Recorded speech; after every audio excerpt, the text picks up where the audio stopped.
So it is the top of the hour, so let's get going. Welcome everyone, and thank you for joining a webinar. The ERC or Employee Retention Credit Update. Is my claim valid?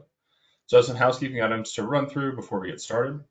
First, if you would like to receive CP credit for today's session, make sure to respond to the 4 poll questions that will pop up throughout the webinar. CP certificates will be sent via email within the next 2 to 3 business days. If you have any questions related to the material, please submit them via the questions feature on your control panel. If your questions cannot be addressed during the session, a member of our team will follow up after the webinar. The presentation slides can be downloaded from the handout section of your control panel.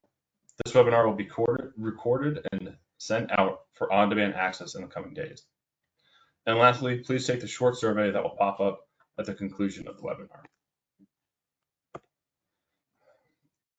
All right, so I'm Andrew Creedon. I'm a senior manager at Sikich, and I'm joined by my 2 esteemed colleagues from our tax team, Jim Brandenburg and Tom Bayer. You'll learn more about their background as we continue the presentation. So here's just a quick legal update. We have to leave up for a few minutes and read through it really quick, and then we can kind of start to jump in. So here's what we'll be covering today. Jim will start with the background of the ERC, and we'll discuss the recent developments which seem to change by the day. We'll go through the moratorium extension, the second voluntary disclosure program, documenting your ERC claims, finally, walking through some observations and recommendations, a specific example. If there's time left, we'll be happy to field any questions from the audience. Now we should have a polling question, which Jim will read as soon as it pops up. Hey, good morning. First polling question here for you. Please indicate which ERC statement applies to you. You have submitted refund claims but have not yet received your refund. You submitted refund claims and received all you applied for. We have not submitted a refund claim but intend to, and we did not submit any ERC refund claim. So just take a moment here to go through that. We've got about 75% folks have voted so far. Okay, we'll close that here in a minute here. Okay, we ended the poll here. The lead here is the first one, 46% have submitted claims but not received all of their refund yet. Okay, about 28% submitted a refund claim and received all they applied for. Nobody has plans to submit one but has not done so yet. And another quarter, 26% did not submit any refund claims. So any thoughts on that, Tom or Andrew, with that? Well, I think it's interesting, you know, I mean, obviously we'll talk about this, but the pending legislation, you know, a couple different bills in Congress would have the ability to submit a claim expire as of January 31 of 24, right? So a few months back. So you know, no one on the call today, the webinar, has any intention of submitting the claim, but a lot of interest from those who submitted claims but not yet received all of the money that they've applied for. So it's interesting. Yeah, good. Thank you all.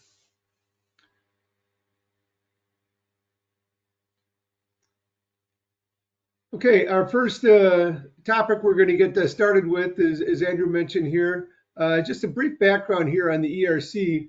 That would be helpful. Just do a little overview of the ERC and what's involved. I think that's important for 2 respects. One, again, some of you may be familiar with it, some perhaps not, but I think it's important to understand this process because the IRS is denying some of the ERC claims. And again, they're using some of the steps in here, some of the requirements, or in some situations, you may have to provide some documentation to the IRS based on some of these requirements. So we thought we'd just go through that initially here. Again, we put this 4-step process. Again, in some cases you may have more, in some cases perhaps less, but the first one just to be aware is that if you've got any affiliated entities, related parties, you may have to group those together when you're looking at the ERC test here. So just be aware of that. Don't skip past that first step if you do have any related parties to look at those when you do these tests. The IRS does ask about that. The second thing, and we're going to spend some time with it throughout the session this morning, is ERC eligibility. There's really two methods or two ways you can do that: a significant decline in gross receipts or a full or partial shutdown of your business from a government order. So we're going to talk on that some. That's the second step. The third one, are you a small or large employer? And that's based on your number of full-time employees in 2019. The threshold for 2020 was less than or equal to 100 employees. You were a small employer. But for 21, it was less than or equal to 500 employees, again, based on 2019. And again, you would get the ERC whether your employees are working or not, for that. And then lastly, the fourth step is the wages that were eligible for the ERC. For 2020 was $10,000 per employee per year with a 50% credit rate. For 21, it was $10,000 per employee per quarter with a 70% credit. So much more lucrative or a higher credit that you were able to get in 2021 than 2020. Okay, the second step, as I mentioned again, is a key part of this is, again, you need to be carrying on a trade or business. And again, if you're an exempt organization, you're deemed to be in a trade or business, so you met that test. But then the second part of that qualification is you got one or two tests to meet. The first is you had a full or partial suspension of your operations during calendar quarter due to orders from a government authority limiting your commerce, travel, or group meetings. Again, that's called the government order or the full or partial suspension test. And then the second one is, again, more objective, is that you had a significant decline, more than 50% in gross receipts. Again, on a quarter-over-quarter comparison, 50% or more applied for 2020 compared to 2019. And then in 21, it was a greater than 20% reduction in gross receipts applied in 21 and comparing again back to 2019. So again, that's the objective test, whereas the government order one is a more subjective test. Next slide here with it.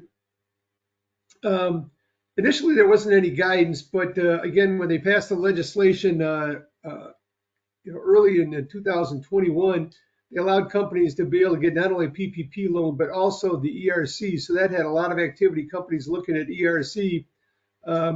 And this 2021-20 notice came out March 1st of 2021, provided a lot of guidance on how the ERC would operate. 71 questions, 100 pages, 102 pages.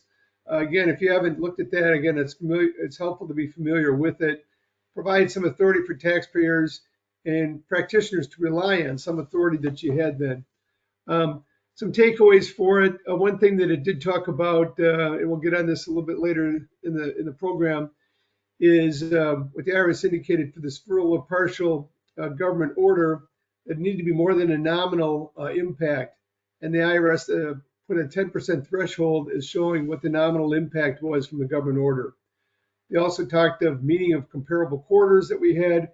There was some discussion in there on the interaction. If you had a PPP loan and an ERC, you couldn't take the ERC on the same wages, but you were still eligible for both programs. The IRS had some examples in there that were very helpful. And then the tax treatment of the ERC was also addressed in this notice.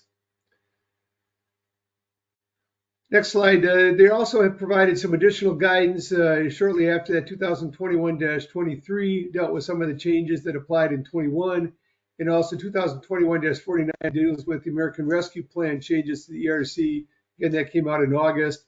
And then there was a revenue procedure that came out on August 10th of 21 dealing with PPP loan forgiveness that was out there as well. So some of the other guidance that came out there. One thing to note is, again, this interaction, if you've got the employee retention credit and you had a PPP loan, whether it was a draw one or draw two, both of those became available for the 2020 and 21 years. So in some cases, people may have gotten the PPP loan. They went back then, even if they didn't get the ERC initially, and may have gone back and applied on an amended return to get the ERC with it. Again, some of the guidance on their CIRS question 49 has some useful examples on the interaction of the wages, what to do with, again, if you had PPP loan wages and ERC, you couldn't take the same wages twice, but you're eligible for both of these incentives with it. And again, they do provide some good examples in there to look at. The other thing that's different with the ERC compared to the PPP loan is the ERC, or the PPP loan, was exempt from income. The ERC, what the IRS indicated was it wasn't income, taxable income directly. However, the wages that you incurred to produce that ERC, you had to reduce the wages. So in effect, what happened is by reducing the wages, you increase the taxable income.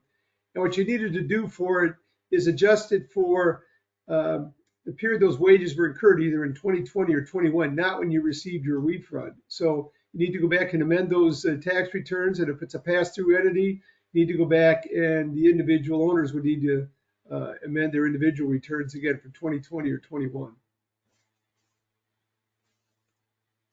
Again, for claiming the ERC, what you've got is, again, it's a refundable payroll tax. It's not something on the company income tax return that they got, but it's one that was on your payroll forms that you filed. It was Form 941.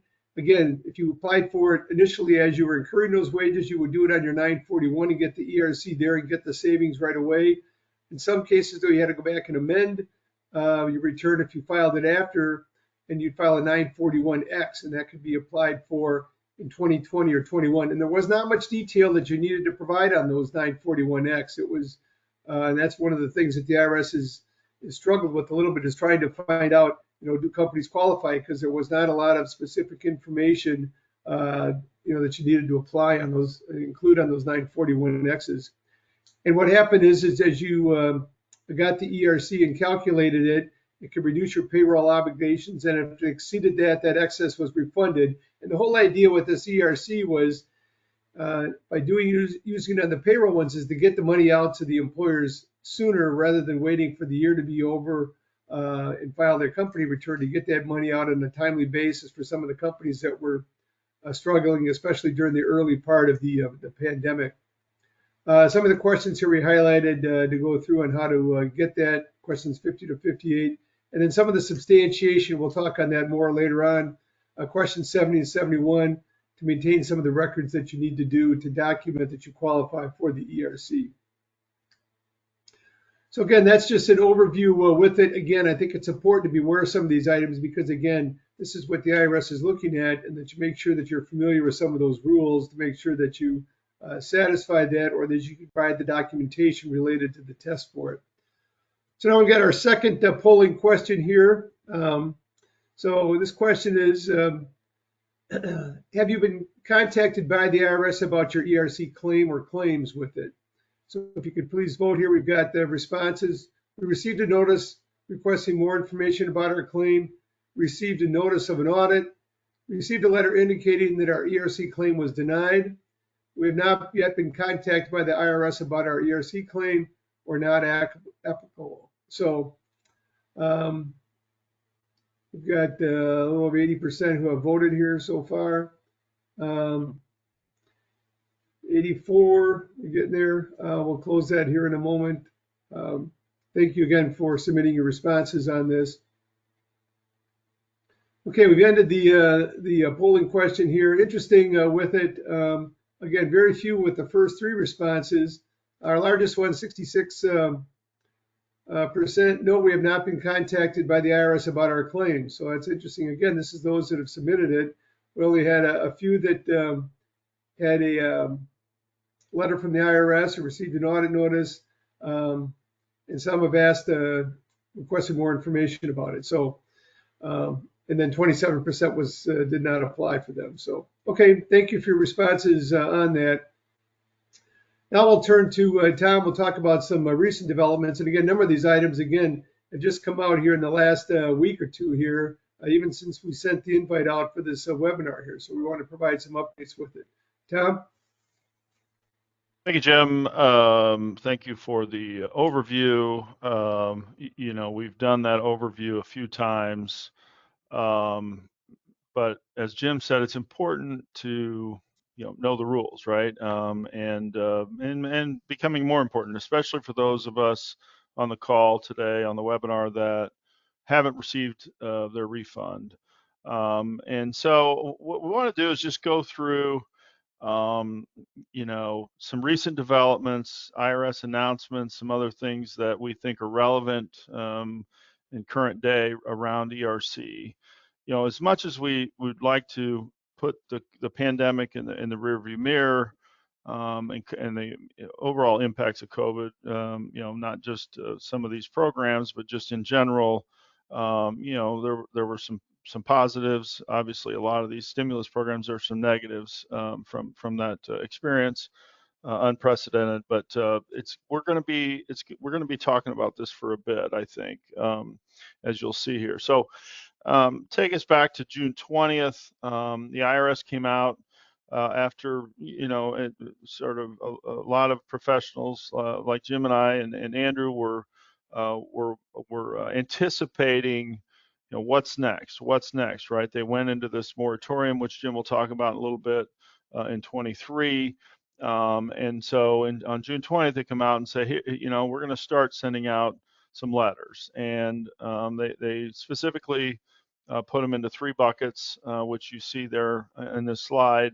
The interesting part of this is, if you think about it, 80 to 90% of the claims, and these are really claims that they were reviewing from when the moratorium started, they considered to be questionable or simply ineligible, right? So only about 10% of the claims here, 10 to 20%, the bottom the group, they said, are lower risk, and we'll continue processing these. So it was really an eye opener, right? And how the IRS was looking at the claims that were open, and of course extrapolate that to potentially all of the claims that were submitted since the ERC program started.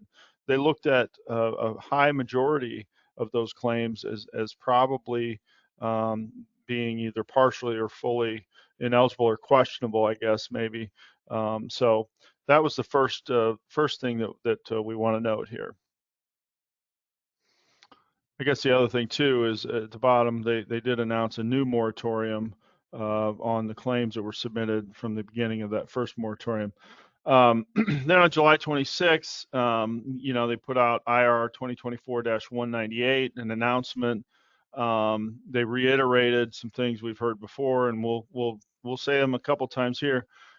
Seek counsel from a trusted tax professional, meaning don't seek counsel from who they consider to be unscrupulous, providers or advisors around ERC.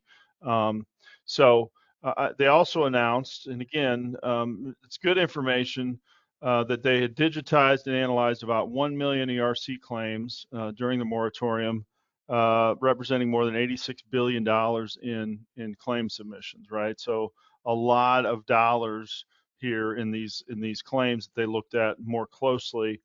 And then they said, hey, we're going to deny tens of thousands of ERC claims that show clear signs of being erroneous. So we're starting to see some of those. The poll indicates, there's a percentage of folks on the call here today that have received some level of correspondence from the IRS. So, and then they're continuing to scrutinize more claims that show risk of being incorrect as well. And the other thing they said was, and you have to look at these statements the IRS puts out there as what they've learned so far, right? And where the risk is for those of us who have ERC monies. That ERC eligibility can vary from one tax period to the next. So they look at each quarter where you submitted a claim independent of the other quarter, right? So they have, and you'll see here probably in the next couple slides, they consider certain quarters really to be ineligible, right? Because of how the pandemic sort of ended. Go to the next slide there, Andrew. So in that same notice, 5 new areas of concern, in addition to, I think there were in a previous announcement, they sort of said, here's some high risk, some areas that if this applies to you, we've identified that these may be indicators of ineligibility, right? So essential businesses, remember that certain businesses were considered essential to stay open during the pandemic, right? So, and then there were non-essential businesses, obviously, had a higher likelihood of being impacted, right? Because the government orders clearly said, hey, you can't operate, you're non-essential. So essential businesses during the pandemic that could fully operate and did not have a decline in gross receipts, right? So if you were able to operate, you were able to be stable in terms of your revenue streams, that may indicate you may not be eligible. Business unable to support how a government order fully or partially suspended its business operation. In other words, the documentation you have when they audit you needs to make, tie together, what did you have a government order that impacted you, and then you have to tie that to how did it fully or partially suspend the operations. Who are you reporting as eligible wages? They just recently, just last week, came out with a update to some FAQs on their website, and this was the issue. They talked about who is considered a related party for purposes of not being qualified wages, and they even went so far as to say, if you live in the same household as the owner, then you don't qualify. And then there are a couple other, maybe go back, Andrew, a couple other items there. Wages were already used for PPP, so not double dipping. And the other issue, and again, they came out last week and sort of clarified this. Remember that when ERC first came out, it really only applied to large employers, right? And until they came out with a second piece of legislation. So there was an interpretation there as to for large employers, they had to basically not be providing services. There was an interpretation there that if you changed the job for an employee significantly, you could fall within the definition of not providing services. So I think that's a sign they're starting to look closer at that. Okay. So let's go to the next slide, please. And then, we had some update on disallowance notices and backlog. The IRS National Taxpayer Advocate Aaron Collins got involved because some of these disallowance notices were unclear or incomplete. They were missing information, and so the taxpayer advocate got involved to try to clarify some things for taxpayers that were getting these notices. They did announce the backlog of claims at 1.4 million since and that was double from when the IRS moratorium started in 23. And then lastly, that they announced they're going to send out about 50,000. They're going to process about 50,000 claims, right? So that's less than 10% of the ERC claims that they were looking closely at during the moratorium. So just some kind of data points that they put out there. I want to talk a little bit about 105C because I think it's significant. 105C is the actual IRS letter that they're sending to employers. And initially, and this was part of the taxpayer advocate involved, they really had about a 30-day response requirement. In other words, if you didn't respond in 30 days, they could essentially deem your claim to be, ineligible, right? And now you got to go through an appeal to try to appeal their determination and so forth. So just last week, they announced that now you have up to 2 years to appeal that determination of disallowance. So if you get a disallowance letter, you have up to 2 years. But that same 2-year period applies to your ability to file a lawsuit. So, giving you more time, which is good, right? But if the IRS gets backlogged with all these responses and you're a year and a half in from when you received that 105C, you're going to have to make a strategic decision as to whether you want to, file a lawsuit against the IRS to try to, get those claims paid. Couple examples here, and these are smaller claims. These are real life examples though, but for claims that have not been paid, it really doesn't matter the size of the claim, right? They are looking at every claim. So, just some examples of things we've seen. Client filed for an ERC refund in 23, has not received it yet, right? That claim was part of that moratorium tranche of claims the IRS looked closely at. was for wages in the second quarter of 2020, right? 2020. They partially denied the claim, stating that the claim exceeded allowable amount per employee. In this case, the client has more than 10 employees. We're talking about $11,000 claim for 2020, and they're saying, hey, you've exceeded the limit. So the question is, in 2020, remember from Jim's slides, 5,000 per employee per year was kind of the ceiling. So how are they arriving at that limitation? What data are they using? Second example, $30,000 claim, again, in ERC, context, relatively small claim.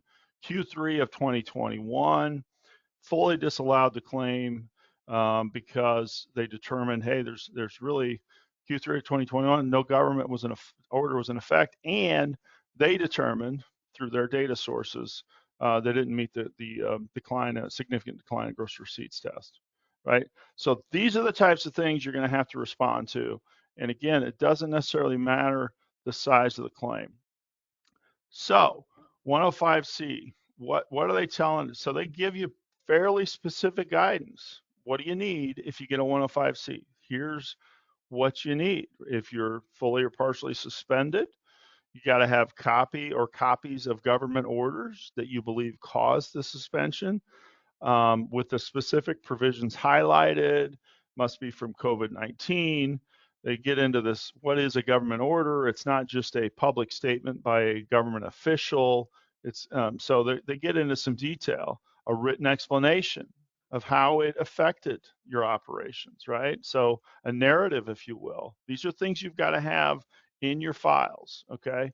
And then documents supporting the assertion, that the government order, board minutes, emails to employees, emails to customers, new, SOPs, procedures that you had to implement, that you can show actual evidence of this, right? So this is the government order test. Decline in gross receipts, written explanation of how the employer determined it met the decline. You got to have business records that substantiate and document the gross receipts for the quarters in 20 or 21 or both that you qualified, and then you got to go back to 19 and have the same records, right? And IRS notes, last sentence there, summary records will not be accepted, right? Quarterly revenue never really mattered, right, in the context of tax code until now. Right now, I think there's obviously looking at whether revenue was manipulated from quarter to quarter to fall within the guidelines of qualifying, right? So these are things, again, under this method you have to have. Okay, so let's go to the next slide, Andrew. Okay, so recovery startup business is, it's a business that started, and it's, one of the, I guess, the smaller category, but for specific to that, these are the things you need to have if you get a 105C and you fall into this category. Okay, so for all of the eligibility rules, right? Whether it's one of the government order, gross receipts, or the recovery startup, you've got to have this documentation as well. Written explanation of why you believe you're entitled to ERC. Written description and summary of your trade or business. Why is that important? Well, clearly there's certain businesses that you can point to say, yeah, they were definitely impacted. I mean, there's just this somewhat common sense sort of approach to it.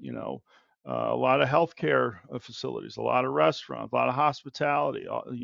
You can point to certain businesses and say that it's as a consumer, it's pretty clear. So there's other businesses that may not necessarily fit that bill, right? So copies of worksheets used to compute the ERC, and then you have to have a statement, sort of an attestation statement that says, we confirm our calculation does not include any of these wages, right? And so it's a little bit of, we're drawing a line in the sand that what we've submitted doesn't include related individuals. We're not double dipping on wages reported for purposes of PPP. And we're attesting to the fact, if you're a large employer, that the employees were not providing services. So no wages that for those.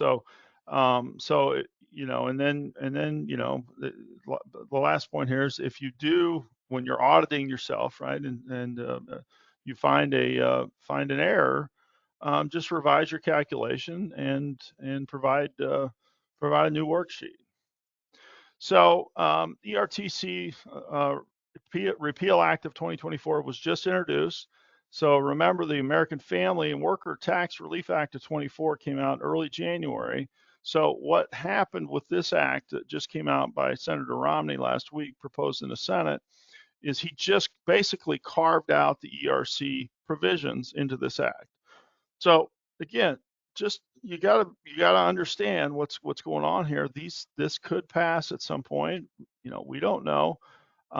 So what does it say? It disallows all ERC claims filed after January 31, 2024, right? So retroactive. It further defines ERTC promoters. It increases the penalties on ERTC promoters, right? So 200K or 75% of income derived. So there's some quantifiable provisions. And then penalties apply where a promoter fails to disclose information and pay attention here, or maintain client lists, right? So if those of you on the call used what the IRS may eventually deem a promoter, the IRS is looking for their client list so they understand everybody they worked with. And the other thing that is being proposed is extension of the statute of limitations to 6 years, right? 6 years. So we have a slide later that talks about the statute. I won't get into that. The other thing that is of note is a recent Supreme Court ruling. Maybe you've heard about this in broader context. Loper Bright Enterprises versus Raimondo. It really struck down the what's called the Chevron doctrine, or Chevron deference. And Chevron deference basically gave deference to when the law was passed, the interpretation of the statute and the writing of regulations gave some sort of what I'll call editorial liberty to the experts in the various agencies, whether it's OSHA or EPA or the Department of Treasury, to write the regulations, right? They were the experts.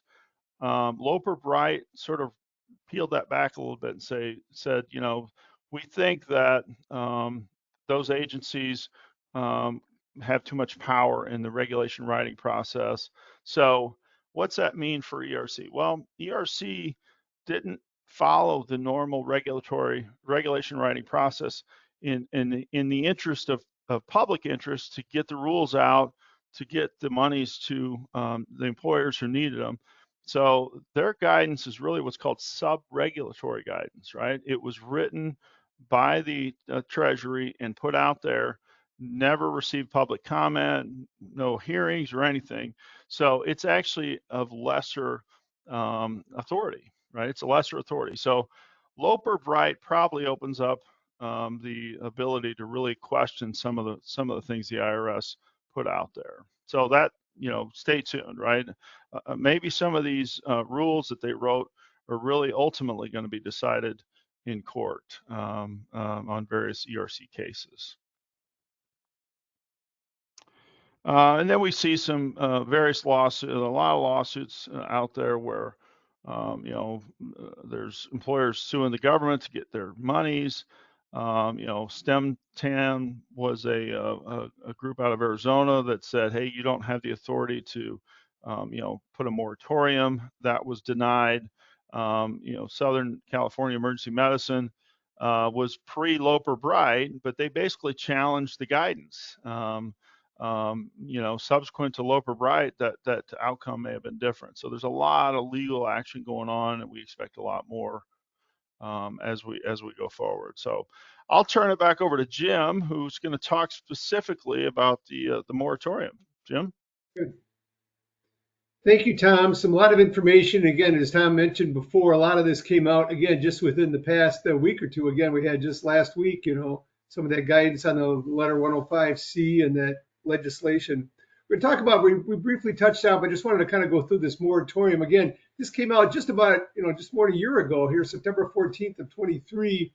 And what the IRS did is really hit the reset button. They said they were getting all these claims, they were getting flooded with them. They said, let's call a timeout here. Let's not take any more claims and put the pause in effect. And what they did was any claims that they already had in hand as of September 14th, 23, they would process those, but they would digitize them, as Tom talked about, take longer to process those. And it would, again, it already had taken a while, but it said it would even take longer for them to go through that. And again, that's some of what was released this summer. For claims that have been filed, they're going to give some withdrawal options. Again, that came in October with it for companies to look at, again, maybe to avoid some penalties. We'll talk on that in a moment here. Next slide, please.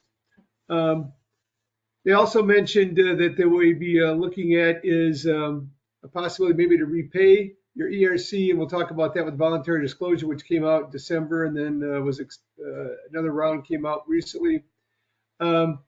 Or for those that had not filed yet, what do they do with that? And the IRS mentioned again, as Tom said, is they wanted to make sure if somebody was going to look at it, to make sure that they looked at the qualifications, make sure that they were filing a proper claim, talk to a trusted tax professional, and then decide whether or not they should submit a claim. So again, there were different categories when this moratorium came out. The initial moratorium, it was interesting when it came out, was September 14th of 23, and the IRS indicated the moratorium would last at least through the end of 23. Then early in 24, the IRS indicated the moratorium would last until late spring. So again, they kept it going, and then late spring lasted until August 14th of 24, when the IRS announced that the new moratorium was moved from September 14th to January 31st of 2024. So again, the moratorium we have now is January 31st of 2024 for the IRS to process it. Even though they moved the timeline to January 31st, it doesn't mean that that any of your ERC claims that are out there that were filed after that are going to be paid. Rather that they will go through their review process, assess this higher risk or lower risk, and review the processing. Again, they indicated if it's a lower risk that they're going to go ahead and process and pay those. Other claims, though, they're going to ask for additional supporting documentation or outright just reject the claim. So what the IRS mentioned, though, was any claims filed after January 31st of 2024 will be part of a revised or extended moratorium, and they'll hold those for further review. So again, if you filed one after that, the IRS will just hold that and address that later on. A couple considerations related to this moratorium. They do give this withdrawal option is still available with it. So even though it initially was September 14th of 23, it's out to January 31st, and you have a claim that's still out there, the withdrawal option is available. We'll talk on that in a moment. The IRS has a checklist that it put together back in late 2023 to help businesses go through, again, sort of this 4-step process, maybe an expanded version of that we talked about, to help companies look at businesses whether or not they are eligible for the credit, what they have to include in there. And again, I think companies that are have looked at that want to make sure that they feel that they're eligible for it. And again, the IRS mentioned this again, as Tom stated, that they want businesses to work with a trusted tax professional with these ERC matters, not some of what the IRS says are these ERC mills. They want some that is a trusted professional that looks at that, so their CPA or tax attorneys look for their guidance when they're dealing with any of these ERC filings. So again, that's a common theme that you hear from the IRS on these issues. The withdrawal came out last October, October 19th, and what the IRS said with it, okay, you filed your claim, it hasn't been processed yet, you can withdraw it if you want to, and the IRS will deem it as if it was never filed. Now, if it's fraudulent, then you could still potentially be prosecuted with it. But outside of fraud being involved, If you withdraw it, they're just going to view it as not being filed. And again, you maybe avoid some penalties that could apply. With the extension of the moratorium to January 31st, 2024, the withdrawal option is still available. Okay, now if you get this letter 105C that Tom talked about, you'll not be able to withdraw your ERC claim. So just keep that in mind with it. The IRS provided essentially 3 methods if you're going to withdraw a claim. And again, this withdrawal is still available, for any claims that were filed, last fall up to January 31st. The first is if you filed the claim but have not been paid or notified the claim is being audited by the IRS, you can withdraw it. And they tell you what to do. The process here, and it's listed out on the IRS website. Make a copy of the original return, indicate that you're withdrawing your ERC claim. You can fax that in. They give you the fax number here. And again, follow those steps carefully if you do want to withdraw your ERC claim that's out there. The second one is, let's say you've got a claim and you want to withdraw it. Next slide, please. Let's say you've got a notice and the IRS is going to audit your claim. You can go to the IRS auditor, contact the auditor, and tell them that you're submitting a withdrawal request with it. If they've not been assigned an auditor, there'll be a place where you can get instructions for how to do that. So if they're starting an audit with it, you can go in and still withdraw your claim. And again, it won't be paid, but you won't you'll probably be able to avoid some penalties with it. And that's the second step. And the third step is, next slide, is let's say you had filed a claim, you had just gotten a check back with it, but you haven't cashed it yet. And you said, I'd like to withdraw our claim. We got this check, but we haven't cashed it yet.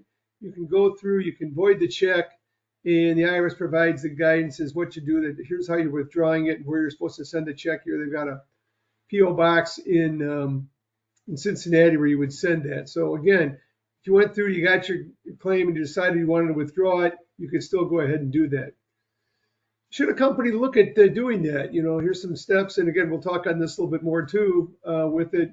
It indicated when it put the moratorium in effect, and it's still the IRS position with it, for companies to go through their IRS checklist to see whether or not they feel maybe when they initially had applied for ERC, maybe they were led to believe they were quite qualified. Now they look at these rules, they look at the IRS checklist, they talk to professionals and say, maybe we didn't meet that government order, maybe we shouldn't qualify for it. They want them to take this second look at it. And if after they do that review, they believe they don't qualify for the ERC, then you may want to look at that withdrawal option and perhaps avoid any IRS penalties. If, however, you do that review and you look at it and say, no, we feel we have the documentation. Let's say we met the gross receipts. We've got all our support for it. We feel that we're entitled to this credit. Then you don't need to withdraw it. But they just want you to go through that process to look at that and see what you should do with your claim. That leads us to our next polling question here. Okay, our third question here. If you have submitted an ERC claim, what method of eligibility did you follow for that? Again, we talked about the 2 main methods with it. The claim was based on a significant decline in gross receipts. The claim was based on a suspension of operations by a government order. That's our second choice. The third one, a claim was based on a mix of methods, or it was a recovery startup provision. The fourth one, I don't know which method or methods were followed. And last is not applicable. So if you could take your time to go ahead and vote that. We've got over 80% already who have responded to the polling question here.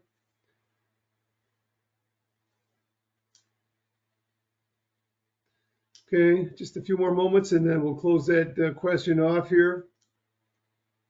Thank you again for your help. Okay, we got about 15% or need another cup of coffee, Jim. I think I think so. Yeah, I think we'll get the coffee going here. 40% said the claim was based on a significant decline in gross receipts. Okay, 15% were on a suspension of government order. 7% were a combination. 9% were not sure which method they used here. And again, 30% it didn't apply to them. So, okay, interesting. Any thoughts on that, Tom, with it? Well, I mean, I think, I think you need to get more educated on the methods you used and what the IRS requirements are in the immediate term, especially those who haven't had their claim paid yet or have Right, some claim out. You need to know. So that's all I'll right. say. Okay, good. We'll talk on that a little bit more, and we get some Yeah. case studies with that coming up.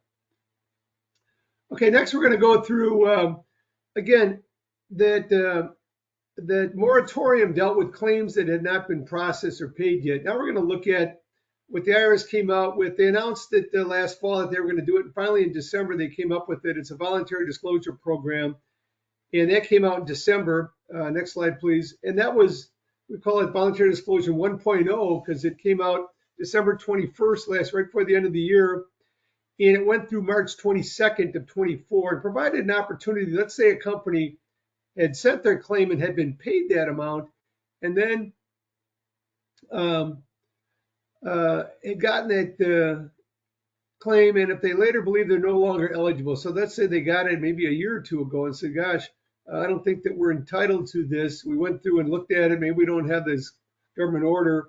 Um, the employer could then, again, since they'd already received it, um, they could repay the claim. What the IRS said initially was, we're only going to let you pay 80% of that back and avoid any penalties. And again, what the IRS is doing with this discount is, one, to encourage companies to come forward, but two, realize they may have paid a fee of 15, 20, 25% to this third party to help them get that refund. Now they wanted to do that and pay less of an amount. Again, they had to do that by March 22nd last year.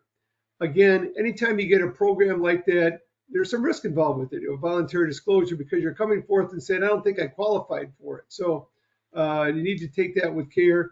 We encourage those who register for that program. I'd encourage to contact legal counsel to evaluate their situation and see if they want to go through that voluntary disclosure. Again, that program ended March 22nd. The IRS indicated it received over $1.1 billion of 2,600 claims that were repaid. It averaged out to over $400,000 per claim.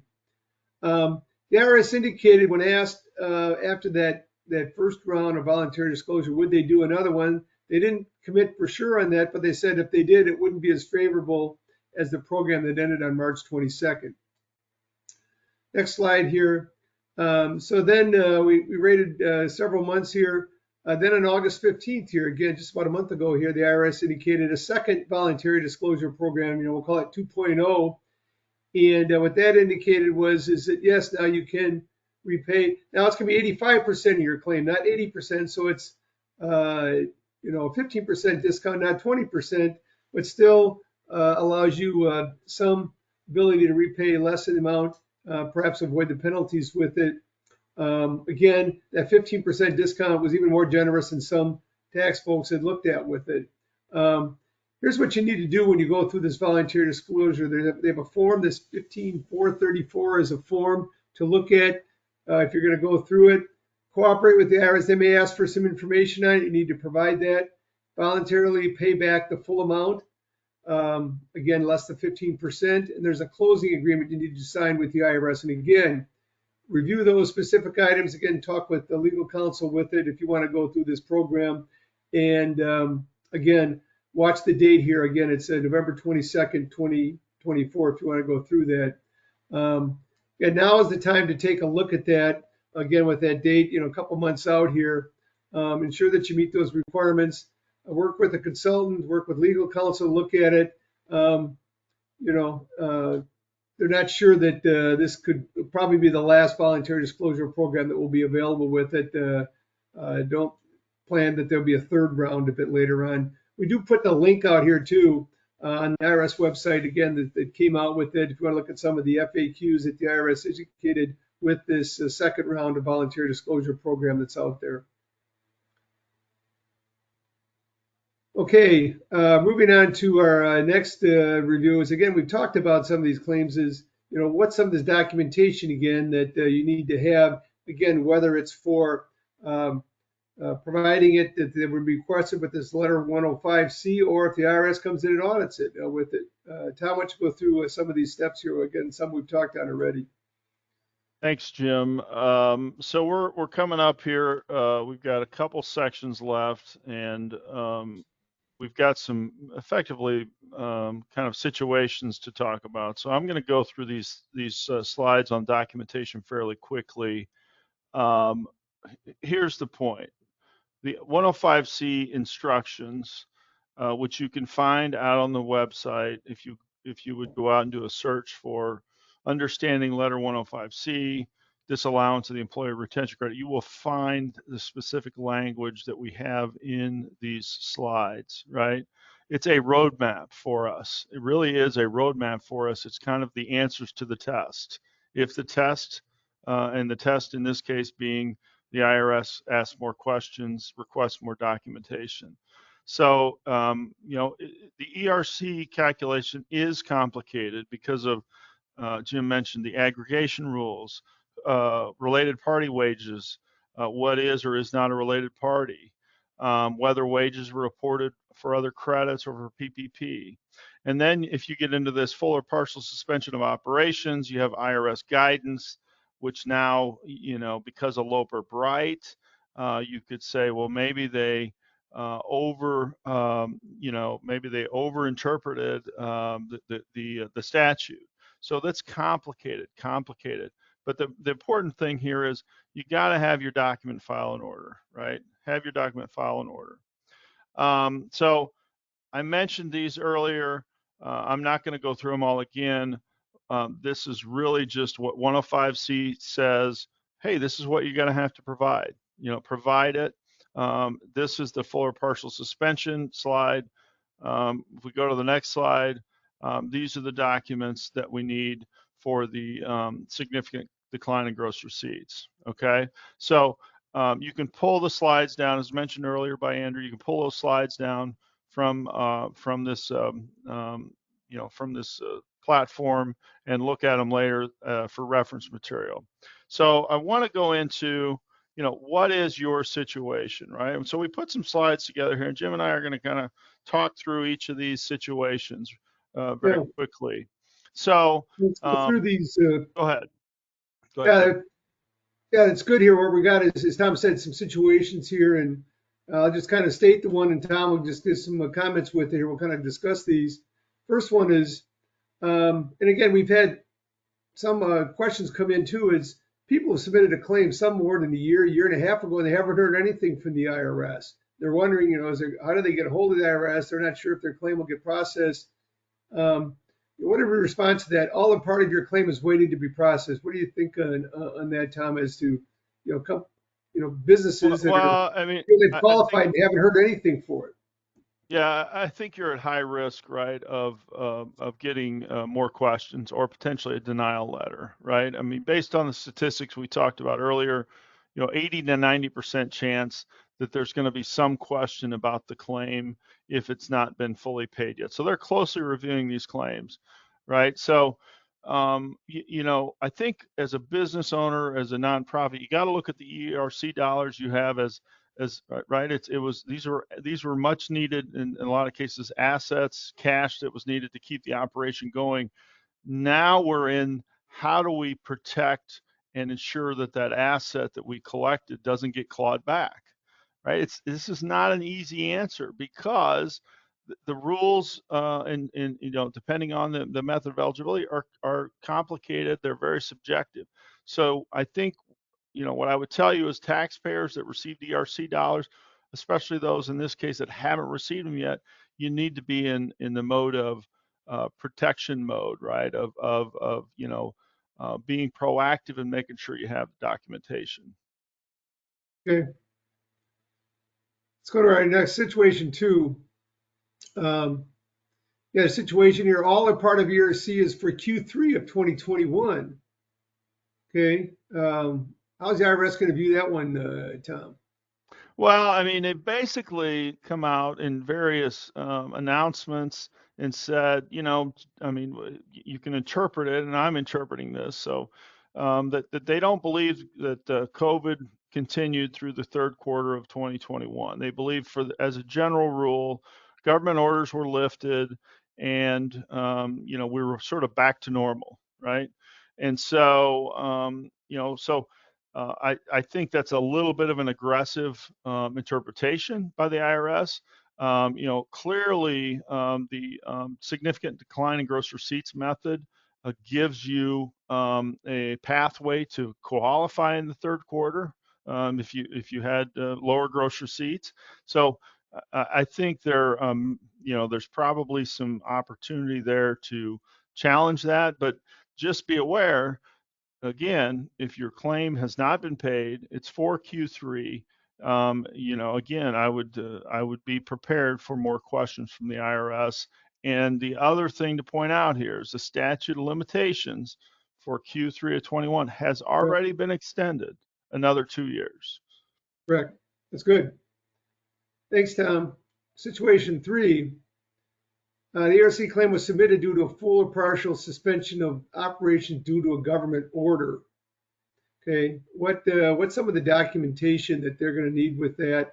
And one of the thoughts sort of tied into this too, Tom, is with this documentation is to review this documentation, whether it's a government order or gross receipts. We sometimes get the question, if they want us to review some of that documentation, what might a review like that cost if they want to get that looked at before they submit that to the IRS?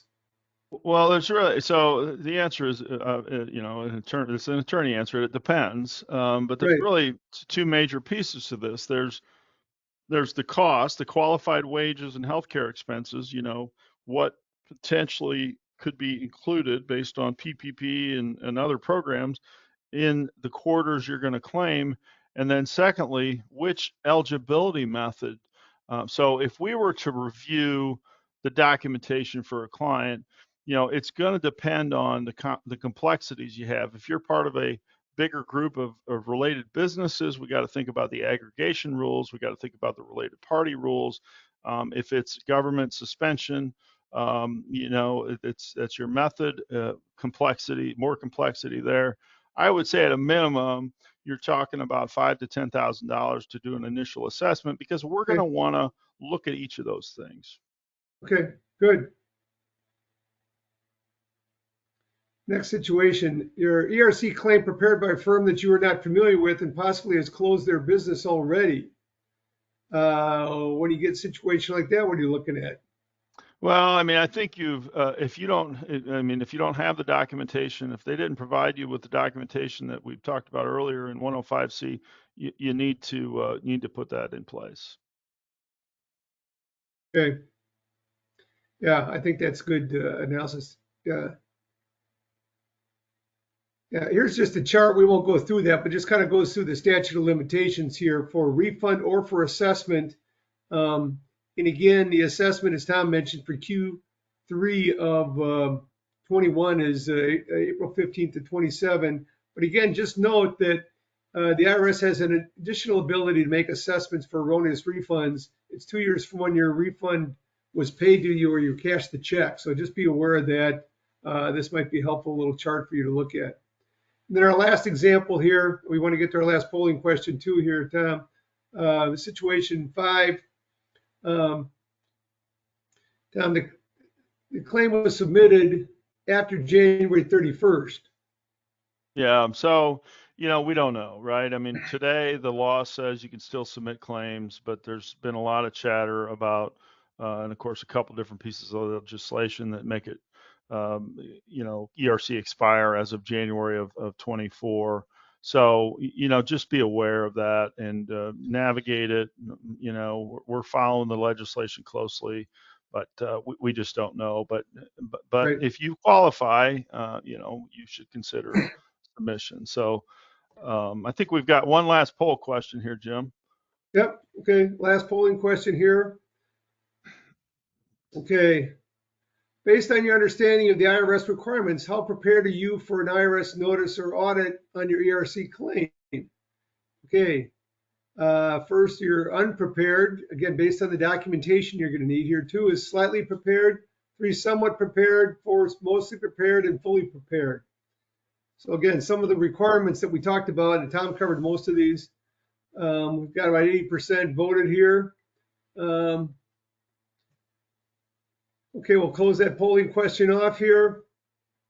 Okay, 7% unprepared, slightly prepared 10%, somewhat prepared 29%. The highest was mostly prepared 35%. That's good to see. And 18% fully prepared. So again, across the board a little bit with some of the documentation that the companies had. So we appreciate responding on that. Thank you all for doing that here. We'll close it to Andrew here now. Yep, that concludes today's webinar. A reminder, we value your feedback, so please take the brief survey that pops up after the webinar. The CPE certificates will be emailed in the next 2 to 3 business days. And if you submitted a question and we couldn't get to it, a member of our team will be following up with you. Thanks for attending our webinar and have a great day. And by the Thank you. way, if you need in the survey, if you need the number to call the IRS on unpaid, please ask for that. We'll give you a couple phone numbers specifically, because I know there were some questions on unpaid claims. So I've got some numbers that you can call if you don't have those. Okay. Thanks, You Tom. can ask Thank for you, that in the survey. everyone. Thank you, everyone. Thank you, Andrew. Thanks, guys.